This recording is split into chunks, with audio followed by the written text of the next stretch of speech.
ಮನುಷ್ಯನ ಮನಸ್ಸಿನಲ್ಲಿ ಕ್ರೌರ್ಯ ಯಾವ ಪ್ರಮಾಣದಲ್ಲಿ ನೆಲೆಸಿದೆ ಅನ್ನೋದನ್ನ ಅಳೆಯೋದಕ್ಕೆ ಯಾವುದೇ ಮಾಪನಗಳಿಲ್ಲ.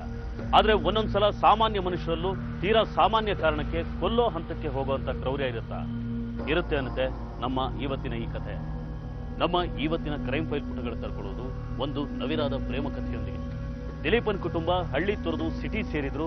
ದಿಲೀಪ ರಜಾ ಸಿಕ್ಕಾಗ್ಲೆಲ್ಲ ಹಳ್ಳಿ ಮನೆಗೆ ಬರ್ತಿದ್ದ. ಅಲ್ಲಿ ಮನೆ ಪಕ್ಕದಲ್ಲೇ ಮೀನಾಕ್ಷಿ ಇದ್ಲು. ಇವರಿಬ್ರು ಪರಿಚಯ ಸ್ನೇಹ ತುಂಬಾ ವರ್ಷದಿಂದ ಇತ್ತು. ಅದು ಈಗ ಪ್ರೀತಿಯಾಗಿ ಬದಲಾಗುತ್ತೆ. ರಾಜನ ಶಿವೂರು ಗ್ರಾಮ, ಬೇಲೂರು ತಾಲೂಕು. ನಾನು ನಿನ್ನ ಪ್ರಪೋಸ್ ಮಾಡಬೇಕು ಅಂದ್ಕೊಂಡಾಗ ತುಂಬಾ ಟೆನ್ಷನ್ ಆಯಿತು. ಎಲ್ಲಿ ನಾನು ಒಪ್ಕೋತೀಯೋ ಇಲ್ವೋ ಅಂದ್ಕೊಂಡಿದ್ದೆ. ಥ್ಯಾಂಕ್ ಗಾಡ್ ನನ್ನ ಪ್ರಪೋಸಲ್ನ ಒಪ್ಕೊಂಬಿಟ್ಟೆ. ನೀನಂದ್ರೆ ನಂಗೆ ಮುಂಚೆಯಿಂದ ಇಷ್ಟ ಕಣೋ. ನಿಜ ಹೇಳ್ತೀನಿ, ನಮ್ಮ ತಂದೆ ತಾಯಿ ಸಿಟಿಲಿದ್ರು. ನಮ್ಮ ಅಜ್ಜಿ ತಾತ ನೆಪ ಮಾಡಿಕೊಂಡು ಹಳ್ಳಿಗೆ ಯಾಕೆ ಬರ್ತಿದ್ದೆ ಗೊತ್ತಾ? ನಿನಗೋಸ್ಕರ. ನಿನ್ನ ಚಿಕ್ಕ ವಯಸ್ಸಿಂದ ನೋಡ್ತಾ ಇದ್ದೀನಿ. ನಿನ್ನೆ ಮದುವೆ ಆಗಬೇಕು ಅಂದ್ಕೊಂಡಿದ್ದೆ. ಅದಕ್ಕೆ ಧೈರ್ಯ ಮಾಡಿ ಪ್ರಪೋಸ್ ಮಾಡಿದ್ದೆ. ಇವಾಗ ಎಲ್ಲಾನು ಖುಷಿಯಾಗಿರತ್ತೆ. ಲವ್ ಮಾಡೋದು ದೊಡ್ಡದಲ್ಲ, ಅದನ್ನ ಸಕ್ಸಸ್ ಮಾಡೋದು ಮುಖ್ಯ. ಶುರುನಲ್ಲೇ ಯಾಕೆ ನೆಗೆಟಿವ್ ಆಗಿ ಮಾತಾಡ್ತೀನಿ ನೀನು? ನಮ್ಮ ಲವ್ ಸ್ಟೋರಿ ಹ್ಯಾಪಿ ಎಂಡಿಂಗ್ ಆಗಿರುತ್ತೆ, ಸರಿನಾ? ಸರಿ ಸರಿ, ಹೋಗೋಣ. ನಾಳೆ ಹೊರಡೋಕ್ಕೆ ಪ್ಯಾಕಿಂಗ್ ಮಾಡ್ಕೋಬೇಕು. ಹೊರಟೆ ಬಿಟ್ಯಾ? ಹೋಗ್ಲೇಬೇಕಲ್ಲ. ಮತ್ತೆ ಯಾವಾಗ ಬರೋದು? ಇನ್ನೂ 15 ದಿವಸ ಆಗುತ್ತೆ. ಏನು ಇನ್ನೂ 15 ದಿವಸನಾ? ಇಂಟರ್ನಲ್ಸ್ ಇದೆ ಕಣೆ. ನಿನ್ನೆ ನೋಡ್ಕೊಂಡು ಕೂತ್ಕೊಂಡ್ಬಿಟ್ರೆ ಇಂಟರ್ನಲ್ಸ್ ಪಾಸ್ ಆಗೋದು ಬೇಡವಾ? ತಲೆ ಕೆಡ್ಸ್ಕೊಬೇಡ, ಫೋನ್ ಮಾಡ್ತಾ ಇರ್ತೀನಲ್ಲ. ಸರಿ.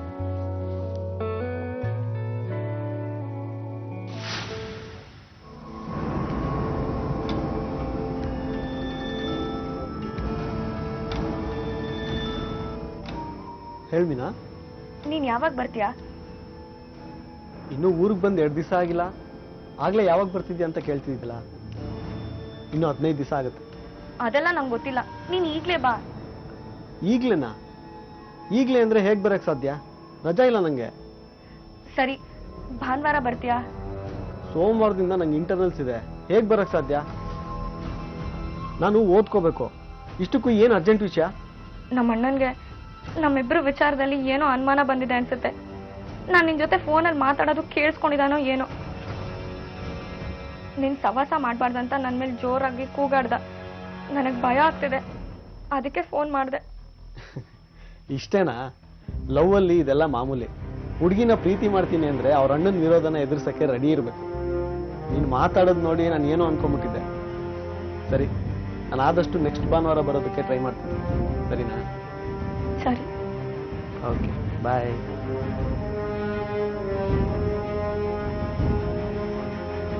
ಮೀನಾಕ್ಷಿ ಮನೆಯಲ್ಲಿ ಅವಳಿಗೆ ಮದುವೆ ಮಾಡೋದ್ರ ಬಗ್ಗೆ ಮಾತುಕತೆ ನಡೆಯೋಕೆ ಶುರು ಆಗುತ್ತೆ.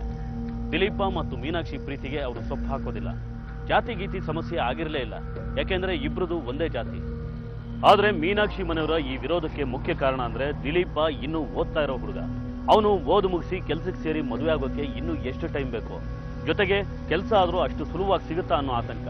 ಈ ವಿಚಾರನ ಮೀನಾಕ್ಷಿ ದಿಲೀಪನ್ಗೂ ಮುಟ್ಟಿಸ್ತಾಳೆ. ನಮ್ಮ ಅಣ್ಣನ್ ಕಣ್ತಪ್ಸ್ ಬರೋಷ್ಟರಲ್ಲಿ ಎಷ್ಟು ಕಷ್ಟ ಆಯ್ತು ಗೊತ್ತಾ? ಏನ್ ನಗ್ತಿದ್ಯಾ? ಹೀಗೆ ನಗ್ತಾ ಕೂತಿರು. ನಮ್ಮನೇಲಿ ನನಗೆ ಬೇರೆ ಹುಡುಗನ್ ನೋಡಿ ಮದ್ವೆ ಮಾಡ್ತಾರೆ. ನಮ್ಮನೇಲಿ ಗಂಡು ನೋಡ್ತಿದಾರೋ ನನಗೆ? ಅಷ್ಟೇ ತಾನೆ, ಮದುವೆ ಆಗಿಲ್ವಲ್ಲ? ನೀನ್ ಹೀಗೆ ಇದ್ರೆ ಅದು ಒಂದಿನ ಆಗೋಗ್ಬಿಡತ್ತೆ. ಈಗ ಏನ್ ಮಾಡು ಅಂತೆ ನನ್ನ? ಆದಷ್ಟು ಬೇಗ ನಿಮ್ಮ ಅಪ್ಪ ಅಮ್ಮನ ನಮ್ಮನೆ ಕಳ್ಸಿ ಹೆಣ್ ಕೇಳಕ್ ಹೇಳು. ಅದಕ್ಕಿನ್ನೂ 1 ವರ್ಷ ಟೈಮ್. ಏನು 1 ವರ್ಷನಾ? ಮತ್ತೆ ನಾನು ಇನ್ನೂ ಎಜುಕೇಶನ್ ಕಂಪ್ಲೀಟ್ ಆಗಿಲ್ಲ. ಎಜುಕೇಶನ್ ಕಂಪ್ಲೀಟ್ ಆಗಿ ಕೆಲ್ಸಕ್ಕೆ ಸೇರಿ ಆಮೇಲೆ ನಮ್ಮ ಅಪ್ಪ ಅಮ್ಮನ ಹತ್ರ ಮದುವೆ ವಿಚಾರ ಮಾತಾಡಿದ್ರೆ ಚೆನ್ನಾಗಿರುತ್ತೆ. ಇನ್ನು ಓದೇ ಕಂಪ್ಲೀಟ್ ಆಗಿಲ್ಲ, ಆಗ್ಲೇ ನಮ್ಮ ಅಪ್ಪ ಅಮ್ಮನ ಹತ್ರ ವಿಚಾರ ಮಾತಾಡಕ್ಕಾಗತ್ತಾ? ಸರಿ ಹೋಯ್ತು. ಇಷ್ಟೆಲ್ಲ ಮುಗಿಯೋಷ್ಟೊತ್ತಿಗೆ ನನಗ್ ಮದ್ವೆ ಆಗಿ 2 ಮಕ್ಳಾಗಿರ್ತಾರೆ. ಏನಂತೆ ಅಷ್ಟೊಂದು ಅರ್ಜೆಂಟು ನಿಮ್ಮ ಮನೆಯವ್ರಿಗೆ ಮದುವೆ ಬಗ್ಗೆ? ಯಾರಿಗ್ ಗೊತ್ತು?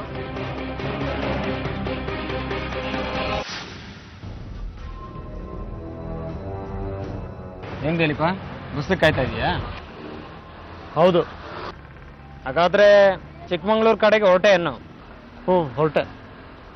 ಆಯ್ತಾ ಮಾತಾಡಿದ್ದು? ನೋಡ್ ದಿಲೀಪ, ನಿನಗೆ ಸಿಟಿ ಬೇಜಾರಾಯ್ತು ಅಂದ್ರೆ ಹಳ್ಳಿಗೆ ಬಾ, ನಿಮ್ಮ ತಾತನ ಮನೇಲಿರು. ಅದಕ್ಕೂ ನನಗೂ ಯಾವುದೇ ರೀತಿಯಾದಂಥ ಸಂಬಂಧ ಇಲ್ಲ. ನಿನ್ನ ನೆಂಟಸ್ತಿಕೆ ಏನಿದ್ರು ನಿಮ್ಮ ತಾತನ ಮನೇಲಿ. ಅದನ್ನ ಮುಗಿಸ್ಕೊಂಡು ಸೀದಾ ಹೋಗ್ತಾ ಇರಬೇಕು. ಅದನ್ನ ಬಿಟ್ಟು ನನ್ನ ತಂಗಿ ತಂಟೆಗೆ ಏನಾದ್ರೂ ಬಂದ್ರೆ ನಾನು ಸುಮ್ಮನೆ ಇರೋದಿಲ್ಲ. ನಾನು ಏನು ಮಾಡ್ದೆ ಅಂತ ಈ ತರ ಮಾತಾಡ್ತಾ ಇದ್ದೆ ನೀನು? ನೀನು ಏನು ಮಾಡ್ತಾ ಇದೀಯಾ, ಏನು ಮಾಡ್ತಾ ಇಲ್ಲ ಎಲ್ಲ ನನಗೆ ಚೆನ್ನಾಗಿ ಗೊತ್ತು. ನೀನು ಮೀನಾಕ್ಷಿ ಸುದ್ದಿಗೆ ಬರಬಾರ್ದು ಅಷ್ಟೇ.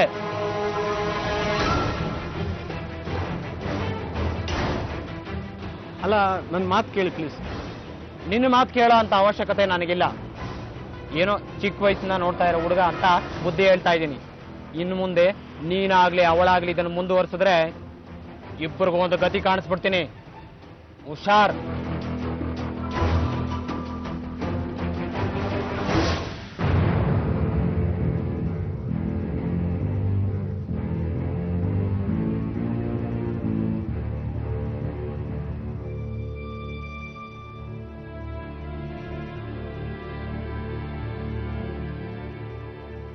ಹೇಳು ದಿಲೀಪ್.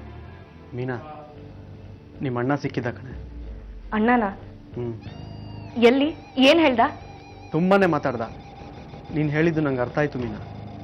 ನಿಮ್ಮ ಮನೇಲಿ 1 ವರ್ಷನೂ ಕಾಯಲ್ಲ ಅನ್ಸುತ್ತೆ. ಅದಕ್ಕೆ ನಾನೊಂದು ತೀರ್ಮಾನಕ್ಕೆ ಬಂದಿದ್ದೀನಿ. ಏನು? ನಿನಗೆ ನನ್ನ ಮೇಲೆ ನಂಬಿಕೆ ಇದೆಯಾ? ಇದೆ. ಸರಿ, ನೀನು ನನ್ನ ಮದುವೆ ಆಗೋಕ್ಕೆ ಮನ್ಸಾರೆ ಒಪ್ಪಿದ್ಯಲ್ವಾ? ಹೌದು ಹೌದು ಅಂತ ಎಸ್ಸಲ್ಲಿ ಹೇಳಿ. ಸರಿ, ನಾನು ನಮ್ಮ ಅಪ್ಪ ಅಮ್ಮನ್ನ ನಿಮ್ಮ ಮನೆಗೆ ಕಳಿಸ್ತಾ ಇದ್ದೀನಿ. ಆದಷ್ಟು ಬೇಗ ಕಳಿಸು, ಅದಕ್ಕೆ ನಾನು ಕಾಯ್ತಿರೋದು. ಸರಿ, ಸದ್ಯದಲ್ಲೇ ಅವ್ರು ನಿಮ್ಮ ಮನೆಗೆ ಬರ್ತಾರೆ, ಆಯ್ತಾ?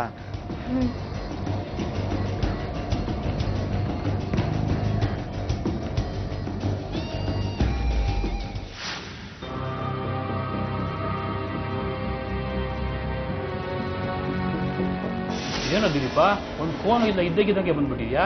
ಅರ್ಜೆಂಟ್ ಕೆಲಸ ಆಯ್ತಪ್ಪ, ಅದಕ್ಕೆ ಬಂದೆ. ಚಿಕ್ಕಮಂಗ್ಳೂರಿಂದ ಬೈಕಲ್ಲೇ ಬಂದ್ಯಾ? ಹೂನಮ್ಮ, ಹೇಳಿದ್ನಲ್ಲ ಅರ್ಜೆಂಟ್ ಕೆಲಸ ಅಂತ. ಟೈಮ್ ಇಲ್ಲ, ಮತ್ತೆ ಹೋಗ್ಬೇಕು. ಏನೋ ಅಂತ ಅರ್ಜೆಂಟು? ನನ್ನ ಮದುವೆ ಯಾವಾಗ ಮಾಡ್ತೀರಪ್ಪ? ಏನೋ ಹೀಗೆ ಕೇಳ್ತಾ ಇದೆಯಾ? ಇನ್ನು ನೀನು ವಿದ್ಯಾಭ್ಯಾಸ ಮುಗಿಬೇಕು, ಕೆಲ್ಸಕ್ಕೆ ಸೇರ್ಕೋಬೇಕು, ಆಮೇಲೆ ತಾನೇ ಮದುವೆ ವಿಷಯ. ನೀನು ಹೇಳೋದು ಸರಿಯಪ್ಪ, ಆದ್ರೆ ಏನೋ ಅದೇನು ವಿಷಯ ಅಂತ ಸರಿಯಾಗಿ ಹೇಳು. ನಾನು ಒಂದು ಹುಡುಗಿನ ಪ್ರೀತಿಸಿದ್ದೀನಪ್ಪ. ಆ ಹುಡುಗಿ ನಿಮ್ಗೆ ಚೆನ್ನಾಗಿ ಗೊತ್ತು. ಊರಲ್ಲಿ ಅಜ್ಜಿ ಮನೆ ಪಕ್ಕದ ಮನೇಲಿದ್ದಾಳೆ, ಮೀನಾ ಅಂತ. ಹ್ಞೂ, ಚೆನ್ನಾಗಿ ಗೊತ್ತು. ಅವಳಿಗೆ ತಕ್ಷಣ ಮದುವೆ ಮಾಡಬೇಕು ಅಂತ ನೋಡ್ತಾ ಇದ್ದಾರೆ. ನಾನು ಎಜುಕೇಷನ್ ಮುಗಿಸಿ ಕೆಲ್ಸಕ್ಕೆ ಸೇರೋವರೆಗೂ ಕಾಯಕ್ಕಾಗಲ್ಲ. ಅದಕ್ಕೆ ನೀವು ಹೋಗಿ ಹೆಣ್ಣು ಕೇಳೋಕ್ಕಾಗತ್ತಪ್ಪ? ಅಲ್ಲಪ್ಪ, ನೀನು ವಿದ್ಯಾಭ್ಯಾಸ ಮುಗಿಬೇಕು, ಕೆಲ್ಸಕ್ಕೆ ಸೇರ್ಕೋಬೇಕು, ಜವಾಬ್ದಾರಿ ಬರಬೇಕು, ಆಮೇಲೆ ತಾನೇ ಹೋಗಿ ನಾವು ಹುಡುಗಿನ ಕೇಳೋಕ್ಕಾಗತ್ತೆ. ಅದ್ರ ಬಗ್ಗೆ ನೀನು ತಲೆ ಕೆಡ್ಸ್ಕೊಬೇಡಪ್ಪ. ನಂಗೆ ಆಲ್ರೆಡಿ ಕ್ಯಾಂಪಸ್ ಇಂಟರ್ವ್ಯೂಯಲ್ಲಿ ಕೆಲಸ ಸಿಕ್ಕಿದೆ. ಸೆಮಿಸ್ಟರ್ ಆದಮೇಲೆ ಜಾಯ್ನ್ ಆಗೋದಷ್ಟೇ. ಆಯ್ತಪ್ಪ, ನೀನು ಇಷ್ಟಕ್ಕೆ ಯಾವತ್ತು ಇಲ್ಲ ಅಂತ ಹೇಳಿದ್ದೀವಿ. ನಾನು ಹೋಗಿ ಪ್ರಯತ್ನ ಪಡ್ತೀನಪ್ಪ. ಫೆಬ್ರವರಿ 13, 2013 ಸಂಜೆ 6 ಗಂಟೆ. ಹಲೋ, ನಾಳೆ ಬರ್ತಿದ್ಯಾ ಅಲ್ವಾ? ನಾಳೆನಾ? ಎಲ್ಲಿಗೆ? ನಾಳೆ ಫೆಬ್ರವರಿ 14th, ವ್ಯಾಲೆಂಟೈನ್ಸ್ ಡೇ. ನೆನ್ಪಿದ್ಯಾ? ನೆನಪಿದೆ. ನಾಳೆ ನೀನ್ ಖಂಡಿತ ಬರ್ಬೇಕು. ನಾನು ನಿನ್ಗೊಂದು ಒಳ್ಳೆ ಗಿಫ್ಟ್ ಕೊಡ್ತೀನಿ. ಅದನ್ನ ನಿನ್ನ ಲೈಫಲ್ಲಿ ಯಾವತ್ತೂ ಮರಿಬಾರ್ದು. ಸರಿ, ಎಲ್ಲಿಗೆ ಬರಬೇಕು?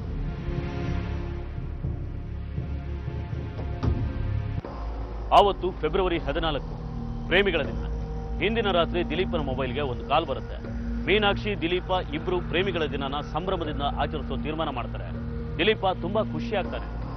ಆದ್ರೆ ಅವನ ಸಂತೋಷ, ದುಃಖ ಅಷ್ಟೇ ಯಾಕೆ, ಅವನ ಬದುಕಿಗೆ ಅವತ್ತು ಕಡೆ ದಿನ ಆಗ್ಬಿಡುತ್ತೆ.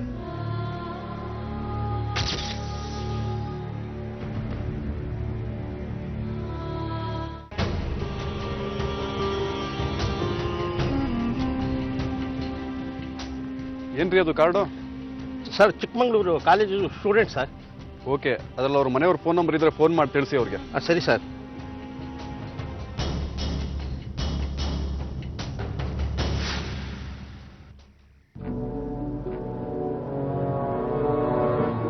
ದಿಲೀಪ, ದಿಲೀಪ,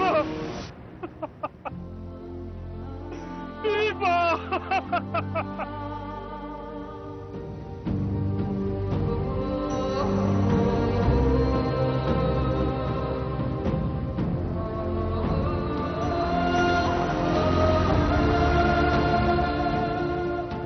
ಸಮಾಧಾನ ಮಾಡಿಕೊಳ್ಳಿ. ಏನಾಗಬೇಕು ಇವರು ನಿಮ್ಗೆ? ನನ್ನ ಮಗ ದಿಲೀಪ ಸರ್, ನನ್ನ ಮಗ ದಿಲೀಪ. ನಿನ್ನೆ ರಾತ್ರಿನೇ ಆಕ್ಸಿಡೆಂಟ್ ಆಗಿರೋಂಗಿದೆ. ಎಲ್ಲಿಗೆ ಅಂತ ಏನಾದರೂ ಹೇಳ್ಬಿಟ್ಟು ಹೊರಟ್ರ? ಗೊತ್ತಿಲ್ಲ ಸರ್, ಏನು ಹೇಳಿಲ್ಲ ಸರ್. ಸರಿ, ಬಾಡಿನ ಪೋಸ್ಟ್ ಮಾರ್ಟಮ್ ಕಳಿಸ್ತೀವಿ, ಆಮೇಲೆ ನಿಮ್ಗೆ ಹ್ಯಾಂಡ್ ಓವರ್ ಮಾಡ್ತೀವಿ. ರೀ ಮಾಧವ್ರೆ, ಬಾಡಿನ ಪೋಸ್ಟ್ ಮಾರ್ಟಮ್ ಕಳಿಸೋ ವ್ಯವಸ್ಥೆ ಮಾಡ್ರಿ. ಸರಿ ಸರ್.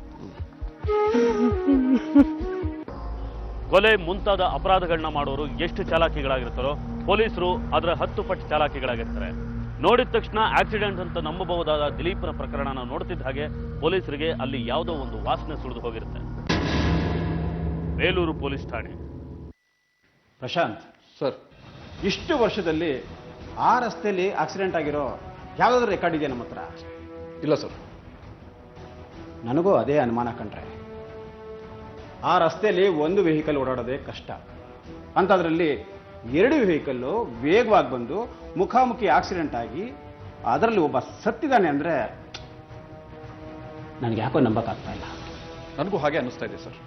ನೋಡಿ ಸರ್, ನಾವು ಮಹಜರ್ ಮಾಡ್ಬೇಕಾದ್ರೆ ತೆಗೆದಿರೋ ಫೋಟೋದಲ್ಲಿ ಆ ವೆಹಿಕಲ್ಲು ರೈಟ್ ಸೈಡ್ ಬಿದ್ದಿದ್ರೆ ದಿಲೀಪನ್ ಬಾಡಿ ಬಂದು ಎಡಗಡೆ ಬಿದ್ದಿದೆ.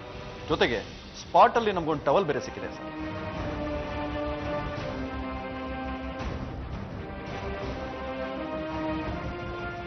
ಎಸ್, ಹಾಗಾದರೆ ಇದು ಆಕ್ಸಿಡೆಂಟ್ ಅಲ್ಲ, ಕೊಲೆ. ಹೌದು ಸರ್, ನಾವು ಸರಿಯಾಗಿ ತನಿಖೆ ಮಾಡಿದ್ರೆ ಸತ್ಯ ಈಚೆ ಬರುತ್ತೆ ಸರ್. Very good, proceed.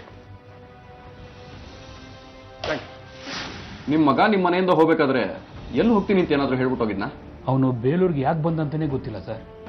ಅಂದ್ರೆ ಅವ್ನು ಎಲ್ಲಿ ಹೋಗ್ತೀನಿ ಅಂತ ಹೇಳ್ಬಿಟ್ಟು ಹೋಗಿರ್ಲಿಲ್ವಾ? ಅವನು ನಮ್ಮ ಜೊತೆಲಿಲ್ಲ, ಚಿಕ್ಕಮಂಗ್ಳೂರಲ್ಲಿ ಹಾಸ್ಟೆಲ್ ಇದ್ದಾನೆ ಸರ್. ಅಲ್ಲಿ ಯಾಕಿದ್ದ? ಅವ್ನು ಹಾಸ್ಟೆಲ್ ಇದ್ದು ಓದ್ತಾ ಇದ್ದಾನೆ ಸರ್. ರಜೆ ಸಿಕ್ಕಿದಾಗ ಆಗಾಗ ಬರೋರು. ಯಾಕೆ ಸರ್, ಏನಾಯ್ತು ಸರ್? ನಿಮ್ಮ ಮಗಂದು ಆಕ್ಸಿಡೆಂಟ್ ಅಲ್ಲ, ಕೊಲೆ ಅಂತ ಅನುಮಾನ ಬಂದಿದೆ. ಕೊಲೆನಾ? ಅಯ್ಯೋ ದೇವ್ರೆ, ನನ್ನ ಮಗ ಕೊಲೆ ಆಗೋದಕ್ಕೆ ಅಂತದ್ದು ಏನ್ ಮಾಡಿದ್ದ ಸರ್ ಅವನು? ಯಾರು ಅವನನ್ನ ಕೊಲೆ ಮಾಡಿದ್ದು? ಅದೇ ವಿಚಾರವಾಗಿ ನಾವು ತನಿಖೆ ಮಾಡ್ತಿದ್ದೀವಿ. ಯಾರು ಏನು ಅಂತ ನಮಗೆ ಗೊತ್ತಾಗಬೇಕು. ನಿಮ್ಮ ಮಗ ಕಾಲೇಜ್ನಲ್ಲಾಗಲಿ ಹೊರಗಡೆ ಆಗಲಿ ಯಾರ ಜೊತೆಗಾದ್ರೂ ಜಗಳ ಮಾಡ್ಕೊಂಡಿದ್ನ? ಅವನ ಸ್ವಭಾವ ಹೇಗಿತ್ತು? ಇಲ್ಲ ಸರ್, ಅವನು ಅಂಥವನಲ್ಲ, ಯಾರ ಜೊತೆನೂ ಜಗಳ ಮಾಡ್ಕೊಳ್ಳೋನಲ್ಲ. ಅವನಾಯ್ತು, ಅವ್ನ ಕೆಲಸ ಆಯಿತು, ಇದ್ಬಿಡ್ತಿದ್ದ ಸರ್. ಕಡೆಯದಾಗಿ ಅವ್ನು ನಿಮ್ಮ ಮನೆಗೆ ಬಂದಿದ್ದು ಯಾವಾಗ? ಹೋದ ತಿಂಗಳು ಬಂದಿದ್ದ ಸರ್. ಅರ್ಜೆಂಟಾಗಿ ಮಾತಾಡಬೇಕಾಗಿದೆ ಅಂದ್ಬಿಟ್ಟು ಒಂದು ಅರ್ಧ ಗಂಟೆ ಬಂದ್ಬಿಟ್ಟು ಹೋದ ಸರ್. ಅಷ್ಟು ಅರ್ಜೆಂಟಾಗಿ ಯಾಕೆ ಬಂದಿದ್ರು? ಅವನು ಒಂದು ಹುಡುಗಿನ ಪ್ರೀತಿಸ್ತಾ ಇದ್ದ. ಆ ಹುಡುಗಿಗೆ ಅವ್ರ ಮನೆಯಲ್ಲಿ ಬೇರೆ ಸಂಬಂಧ ನೋಡ್ತಾ ಇದ್ರು. ನಾವು ಹೋಗಿ ಹೆಣ್ಣು ಕೇಳಬೇಕು ಅಂತ ಬಂದು ಕೇಳ್ದ. ಆದರೆ ನಾವು ಇನ್ನು ಓದ್ತಾ ಇದೆಯಾ, ಈಗಲೇ ಯಾಕೋ ಅಂದ್ವಿ. ಹಠ ಮಾಡ್ದ. ಆದರೆ ಅವನ ಆಸೆ ಯಾಕೆ ಅಡ್ಡಿ ಬರಬೇಕು ಅಂತ, ಆಯ್ತಪ್ಪ ಕೇಳ್ಕೊಂಬರ್ತೀವಿ ಅಂತ ಹೇಳಿದ್ವಿ. ಆಮೇಲೆ ಏನಾಯ್ತು? ನಾನು ಅವ್ರ ಮನೆಗೆ ಹೋಗಿ ಹೆಣ್ಣು ಕೇಳಿದೆ ಸರ್. ಪರಿಚಯಿಸಿದ್ರೆ ಏನು ತೊಂದರೆ ಇಲ್ಲ ಅಂತ ಹೇಳಿದ್ರು. ನಾ ಇನ್ನು ಬರ್ತೀನಿ. ಇವತ್ತಷ್ಟೇ ನೋಡಕ್ಕೆ ಬಂದಲ್ಲ, ಅದಕ್ಕೆ ಜಾತಕ ತರಲಿಲ್ಲ. ಪರವಾಗಿಲ್ಲ ಬಿಡಿ ಸರ್, ನೀವು ಮನೆಗೆ ಹೋಗಿ ಜಾತಕನ ಪೋಸ್ಟ್ ಮಾಡಿ, ನಾನು ಜ್ಯೋತಿಷ್ಯರ ಹತ್ರ ತೋರಿಸಿ ಆಮೇಲೆ ಏನು ಅಂತ ನಿಮ್ಗೆ ಫೋನ್ ಮಾಡಿ ತಿಳಿಸ್ತೀವಿ. ಆಯ್ತಪ್ಪ, ನಾವು ಹೋಗಿ ಜಾತಕನ ಕೂಡಲೇ ಪೋಸ್ಟ್ ಮಾಡ್ತೀನಿ. ಬರ್ತೀನಿ.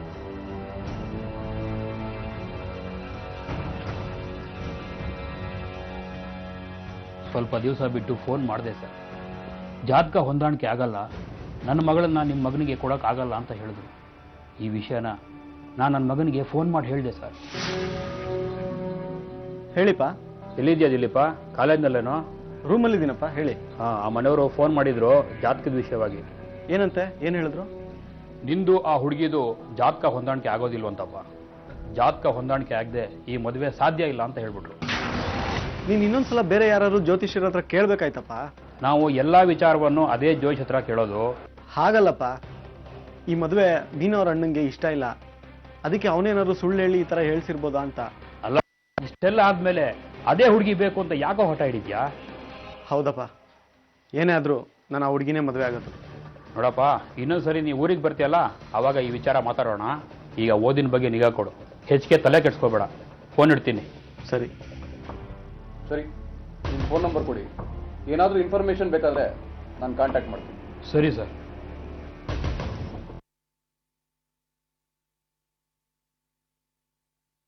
ಕ್ಷೇತ್ರದಲ್ಲಿ 20ರಿಂದ 30 ವರ್ಷದ ಅನುಭವ ಇದೆ ನನಗೆ.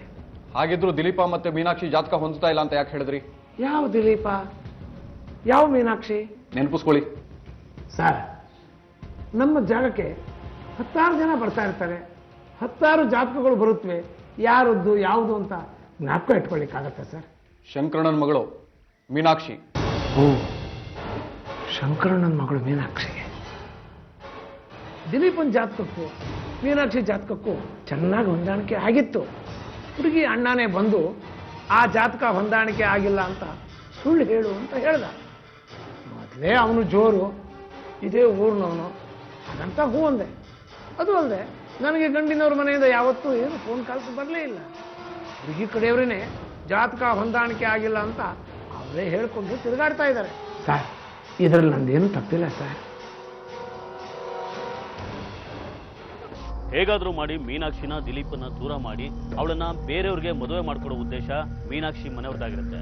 ಇದೇ ಕಾರಣಕ್ಕೆ ಅವರು ಜಾತಕ ಹೊಂದಲಿಲ್ಲ ಅಂತ ಸುಳ್ಳು ನೆಪ ಹೇಳ್ತಾರೆ. ಈ ನಡುವೆ ದಿಲೀಪಂಗೂ ಮೀನಾಕ್ಷಿ ಅಣ್ಣನಿಗೂ ಜಗಳವಾದ ಮಾಹಿತಿ ಲಭ್ಯ ಆಗುತ್ತೆ. ಇದೇ ಜಾಡು ಹಿಡಿದು ಮುಂದುವರಿತಾರೆ ಪೊಲೀಸರು. ಶಿವು ಅಂದ್ರೆ ನೀವೇನ್ರಿ? ಹೌದು ಸರ್. ಸ್ಟೇಷನ್ ಹತ್ರ ಬನ್ನಿ. ಸ್ಟೇಷನ್ ಹತ್ರನಾ? ಯಾಕೆ ಸರ್? ಯಾಕೆ ಏನು ಅಂತ ಅಲ್ಲಿ ಡೀಟೇಲ್ ಆಗಿ ಹೇಳ್ತೀವಿ ಸರ್. ಬನ್ರಿ. ಮೊದಲು ವಿಷಯ ಏನು ಅಂತ ಹೇಳಿ. ಬನ್ರಿ, ಅಲ್ಲಿ ಡೀಟೇಲ್ ಆಗಿ ಹೇಳ್ತೀವಿ. ಕರ್ಕೊಂಬರಯ್ಯ. ಬನ್ರಿ ಸರ್, ಬನ್ರಿ. ಶಿವು, ನಿನಗೆ ದಿಲೀಪ ಗೊತ್ತಿರಬೇಕಲ್ಲ? ಗೊತ್ತು ಸರ್, ಅದೇ ಮೊನ್ನೆ ಆಕ್ಸಿಡೆಂಟ್ ಆಗಿ ತೀರ್ಕೊಂಡಲ್ಲ ಆ ದಿಲೀಪನ. ವೆರಿ ಗುಡ್, ಸರಿಯಾಗಿ ಹೇಳಿದ್ರಿ. ಆದರೆ ಅದು ಆಕ್ಸಿಡೆಂಟ್ ಅಲ್ಲ, ಕೊಲೆ. ನಮಗಿಂತ ನಿಮಗೆ ಚೆನ್ನಾಗಿ ಗೊತ್ತಿರಬೇಕಲ್ಲ. ಸರ್, ನೀವೇನು ಹೇಳ್ತಾ ಇದ್ದೀರಾ? ನನಗೊಂದು ಗೊತ್ತಾಗ್ತಾ ಇಲ್ಲ. ಅನ್ನೆಸೆಸರಿ ಟೈಮ್ ವೇಸ್ಟ್ ಮಾಡಬೇಡಿ. ದಿಲೀಪನ್ ಕೊಲೆ ಯಾಕೆ ಮಾಡಿದ್ರಿ? ನೇರವಾಗಿ ಹೇಳಿ. ಸರ್, ಏನ್ ಮಾತಾಡ್ತಾ ಇದ್ದೀರಾ ಸರ್? ನಾನು ಯಾಕೆ ದಿಲೀಪನ್ ಕೊಲೆ ಮಾಡಲಿ? ಯಾಕೆ ಏನು ಅನ್ನೋ ಕಾರಣನ ನಾವು ಹುಡುಕಾಗಿದೆ. ದಿಲೀಪನ್ಗೆ ನೀವು ಬಿಟ್ರೆ ಇನ್ಯಾರು ವಿರೋಧಿಗಳಿರಲಿಲ್ಲ. ದಿಲೀಪ ನಿಮ್ಮ ತಂಗಿನ ಇಷ್ಟಪಟ್ಟಿದ್ದ, ನಿಮ್ಗೆ ಅದು ಇಷ್ಟ ಇರಲಿಲ್ಲ. ನೀವು ಹೇಳೋ ಅಷ್ಟು ಹೇಳಿದ್ರಿ, ಕೊನೆಗೆ ಅವನನ್ನು ಮುಗಿಸ್ಬಿಟ್ರಿ. ಸರ್, ನನ್ನ ತಂಗಿನ ದಿಲೀಪ ಇಷ್ಟಪಟ್ಟಿದ್ದು ನಿಜ, ಆದರೆ ನಮ್ಮ ಫ್ಯಾಮಿಲಿಲಿ ಈ ಮದುವೆಗೆ ಯಾರಿಗೂ ಇಷ್ಟ ಇರಲಿಲ್ಲ ಸರ್. ಈ ವಿಚಾರವಾಗಿ ಹೋಗಿ ನಾನು ಯಾಕೆ ಸರ್ ದಿಲೀಪನ್ ಕೊಲೆ ಮಾಡಲಿ? ಇದನ್ನೆಲ್ಲ ಯಾರು ಸರ್ ನಿಮ್ಗೆ ಹೇಳಿದ್ದು? ಯಾರು ಹೇಳಿದ್ರು, ಯಾಕೆ ಹೇಳಿದ್ರು ಅದು ನಿನಗೆ ಅನಾವಶ್ಯಕ. ದಿಲೀಪನ್ ಕೊಲೆ ಯಾಕೆ ಮಾಡಿದೆ ಅದನ್ನು ಹೇಳು. ಇಲ್ಲ ಸರ್, ನಾನು ಈ ಕೊಲೆ ಮಾಡಿಲ್ಲ ಸರ್. ಮತ್ತೆ ಜೋಯಿಸ್ ಹತ್ರ ಹೋಗಿ ಸುಳ್ಳು ಯಾಕೆ ಹೇಳ್ಸಿದ್ರಿ? ಸರ್, ದಿಲೀಪ ನನ್ನ ತಂಗಿಯಿಂದ ಬಿದ್ದಿದ್ದು ನಿಜ. ನಾನೇ ಒಂದು 2-3 ಸಲ ಅವ್ನಿಗೆ ಎಚ್ಚರಿಕೆನೂ ಕೊಟ್ಟಿದ್ದೆ. ಆದರೆ ಅವ್ನು ನೇರವಾಗಿ ಅವ್ರ ತಂದೆ ನಮ್ಮ ಮನೆಗೆ ಕಳಿಸ್ಬಿಡೋದಾ? ಅವ್ರ ಫ್ಯಾಮಿಲಿಗೂ ನಮ್ಮ ಫ್ಯಾಮಿಲಿಗೂ ತುಂಬ ವರ್ಷದ ನಂಟು. ನೇರವಾಗಿ ಹೆಣ್ಣು ಕೊಡೋಕೆ ಆಗೋದಿಲ್ಲ ಅಂತ ಹೇಳೋದು ಕಷ್ಟ ಆಗ್ತಾ ಇತ್ತು. ಅದಕ್ಕೆ ನಾನೇ ನೇರವಾಗಿ ಜೋಯಿಸ್ರ ಹತ್ರ ಹೋದೆ. ನಮಸ್ಕಾರ ಜೋಯಿಸ್ರೆ. ಪಾಪ ಶಿವ, ನಿನ್ನ ತಂಗಿ ಜಾತಕ ಎಲ್ಲ ಗುಣಗಳು ಹೊಂದಾಣಿಕೆ ಆಗಿದೆ. ಈ ಜಾತಕ ಹೊಂದಾಣಿಕೆ ಆಗದೆ ಇದ್ರೇನು ಚೆನ್ನಾಗಿತ್ತೇನೋ. ಯಾಕಪ್ಪ? ಯಾಕೆ ಏನು ಅಂತ ಕೇಳಬೇಡಿ. ಈ ಜಾತಕ ಹೊಂದಾಣಿಕೆ ಆಗಲಿಲ್ಲ ಅಷ್ಟೇ. ಏನಪ್ಪ, ಹೊಂದಾಣಿಕೆ ಆಗಿರೋ ಜಾತಕನ ಹೊಂದಾಣಿಕೆ ಆಗಿಲ್ಲ ಅಂತ ಹೇಗಪ್ಪ ಹೇಳೋದು? ನಿಮ್ಮ ಹುಡುಗ ನಮಗೆ ಬೇಡ ಅಂತ ನೇರವಾಗಿ ಹೇಳೋಕ್ಕಾಗೋದಿಲ್ಲ. ಅದಕ್ಕೇನೆ ಇಷ್ಟಕ್ಕೂ ಈ ದಿಲೀಪ ಯಾರು ಅಂತ ಗೊತ್ತಾ? ಯಾರು? ನಮ್ಮ ಮನೆ ಪಕ್ಕದಲ್ಲಿದ್ದಾರಲ್ಲ ಶಿವಶಂಕರಪ್ಪ, ಅವ್ರ ಮೊಮ್ಮಗ. ಶಿವಶಂಕರಪ್ಪ ಅವ್ರ ಮೊಮ್ಮಗನ? ಓಹೋ, ಶಿವಶಂಕರಪ್ಪ ಅವರು ನನಗೆ ಚೆನ್ನಾಗೇ ಗೊತ್ತು. ಏನೇ ವಿಚಾರ ಇದ್ರು ಅವರು ನನ್ನ ಹತ್ರನೇ ಬರೋದು ಕೇಳಲಿಕ್ಕೆ. ಅದಕ್ಕೆ ಜೋಯಿಸ್ರೆ ನಿಮ್ಮ ಹತ್ರ ಹೇಳ್ತಾ ಇರೋದು. ಅವ್ರೇನಾದರೂ ಫೋನ್ ಮಾಡಿ ಕೇಳಿದ್ರೆ ಈ ಜಾತಕ ಹೊಂದಾಣಿಕೆ ಆಗಲಿಲ್ಲ ಅಂತ ಅಷ್ಟೇ ಹೇಳಬೇಕು. ಏನಪ್ಪ, ನನ್ನ ಬಾಯಲ್ಲಿ ಸುಳ್ಳು ಹೇಳಿಸ್ತೀಯ? ಹೇಳಲೇಬೇಕು, ಇಲ್ಲ ಅಂದ್ರೆ ನನ್ನ ವಿಷಯ ಗೊತ್ತಲ್ಲ. ಜೋಯಿಸ್ರಿಗೆ ಜಾತಕ ಹೊಂದಲಿಲ್ಲ ಅಂತ ಸುಳ್ಳು ಹೇಳಿ ಅಂತ ಹೇಳಿದೆ. ಅದಾದ್ಮೇಲೆ ಬೆಂಗಳೂರಿಂದ ನನ್ನ ತಂಗಿ ನೋಡೋಕೆ ಒಂದು ಒಳ್ಳೆ ಹುಡುಗ ಬಂದ. ಒಳ್ಳೆ ಕೆಲಸದಲ್ಲಿ ಬೇರೆ ಇದ್ದ.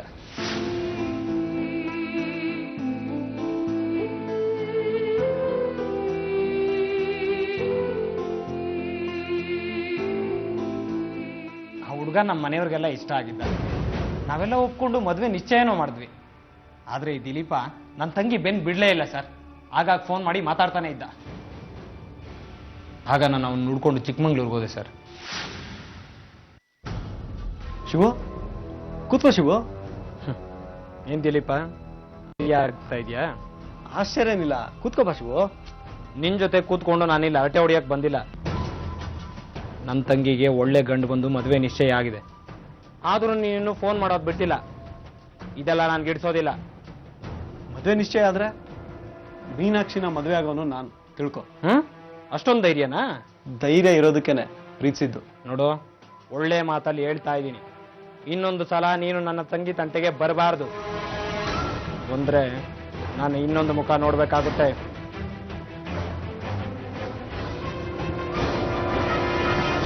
ನಾನು ಹೋಗಿ ಬೈದ್ ಬಂದಿನಂತೂ ನಿಜ ಸರ್.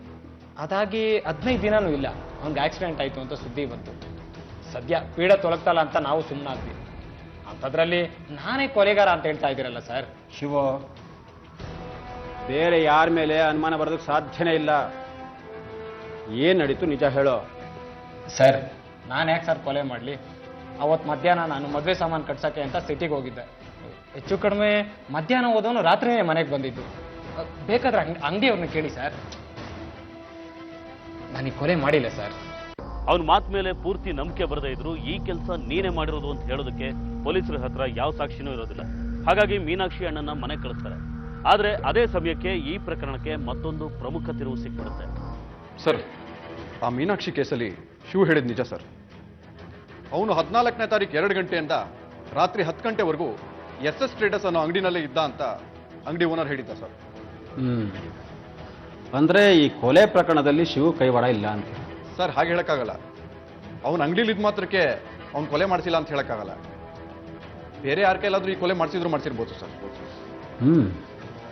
ಸರ್ ಇನ್ನೊಂದು ವಿಷಯ ಸರ್, ದಿಲೀಪನ್ ಬಾಡಿ ಪಕ್ಕದಲ್ಲಿ ಒಂದು ಟವಲ್ ಸಿಕ್ತಲ್ಲ, ಆ ಟವಲ್ ಮೇಲೆ ಅಂಗಡಿ ಅಡ್ರೆಸ್ ಇದೆ. ಅರ್ಜೆಂಟಲ್ಲಿ ಆ ಸ್ಟಿಕ್ಕರ್ನ ತೆಗೆದು ಮರ್ತಿದ್ದಾರೆ ಅನ್ಸುತ್ತೆ. ಹೊಸ ಟವಲ್. ಆ ಟವಲ್ ತೊಗೊಂಡಿರೋದು ಇದೇ ಊರಲ್ಲಿ ಸರ್. ನೀವೊಂದು ಕೆಲಸ ಮಾಡಿ, ಆ ಅಂಗಡಿ ಎಲ್ಲಿದೆ ಹುಡ್ಕೊಂಡೋಗಿ ಆ ಟವಲ್ನ ಯಾರು ಪರ್ಚೇಸ್ ಮಾಡಿದ್ರು, ಎಷ್ಟೊತ್ತು ಪರ್ಚೇಸ್ ಮಾಡಿದ್ರು ಅಂತ ಎನ್ಕ್ವೈರಿ ಮಾಡಿ. ಏನಾದರೂ ಕ್ಲೂ ಸಿಕ್ಕಿದ್ರು ಸಿಗಬಹುದು. Yes sir. ಯಜಮಾನ್ರೆ ನಮಸ್ಕಾರ. ನಮಸ್ಕಾರ. ಮೊನ್ನೆ ಫೆಬ್ರವರಿ 14ನೇ ತಾರೀಕು ಯಾರಾದರೂ ಬಂದು ನಿಮ್ಮ ಅಂಗಡಿಗೆ ಟವಲ್ ತೊಗೊಂಡೋದ್ರ? ಫೆಬ್ರವರಿ 14 ರಾತ್ರಿ ಹೊತ್ತು ಬಾಗಲಾಗ ಸಮಯದಲ್ಲಿ ಬಂದಿದ್ರು. ಯಾರು ಬಂದಿದ್ರು, ಎಷ್ಟು ಜನ ಇದ್ರು ಅಂತ ಏನಾದರೂ ನೆನಪಿದೆಯಾ? ಇಲ್ಲ ಸರ್, ಅದು ಬಾಗಲಾಕ ಸಮಯ ಆಗಿತ್ತು. ನಾನು ಮನೆಗೆ ಹೋಗೋ ಅರ್ಜೆಂಟಲ್ಲಿದ್ದೆ. ದೊಡ್ಡ ಸೈಜ್ ಟವಲ್ ಬೇಕು ಅಂತೇಳಿ ತಗೊಂಡು. ಟವಲ್ ಇದೆ ಸರ್?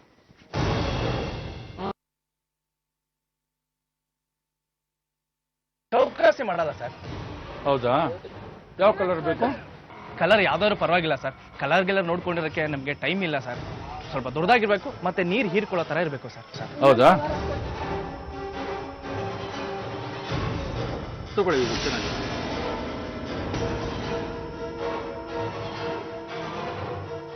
ಎಷ್ಟು ಸರ್? 200 ರೂಪಾಯಿ. ತಗೊಳ್ಳಿ ಸರ್. Thank you sir. ಇಷ್ಟೇ ಸರ್ ನಡೆದಿದ್ದು. ಯಾವ ವೆಹಿಕಲ್ ಅಂದ್ರಿ? ಟಾಟಾ ಸುಮೋ ಅನ್ಸುತ್ತೆ ಸರ್. ಅದರಿಂದ ಒಂದು ಮೋಟರ್ ಬೈಕ್ ಕೂಡ ಇತ್ತು. ಒಳಗಡೆ ಯಾರು ಇದ್ರು ಅಂತ ಏನಾದರೂ ಗಮನಿಸಿದ್ರ? ಇಲ್ಲ ಸರ್, ಅದು ರಾತ್ರಿ ತುಂಬಾ ಹೊತ್ತಾಗ್ಬಿಟ್ಟಿತ್ತು. ಬಾಗ್ಲಾಕ ಸಮಯ, ಮನೆಗೆ ಹೋಗೋ ಅರ್ಜೆಂಟಲ್ಲಿದೆ. ಹಾಗಾಗಿ ನಾನು ಗಮನಿಸ್ಲಿಲ್ಲ. ಯಾಕೆ ಸರ್, ಏನು ಸರ್ ವಿಷಯ? ಮೊನ್ನೆ ಆಕ್ಸಿಡೆಂಟ್ ಆಯ್ತಲ್ಲ ಆ ಇಕ್ಕಟ್ ರೋಡಲ್ಲಿ, ಆ ಬಾಡಿ ಪಕ್ಕ ಒಂದು ಟವಲ್ ಬಿದ್ದಿತ್ತು. ಆ ಟವಲ್ ಮೇಲೆ ನಿಮ್ಮ ಅಂಗಡಿ ಅಡ್ರೆಸ್ ಇತ್ತು.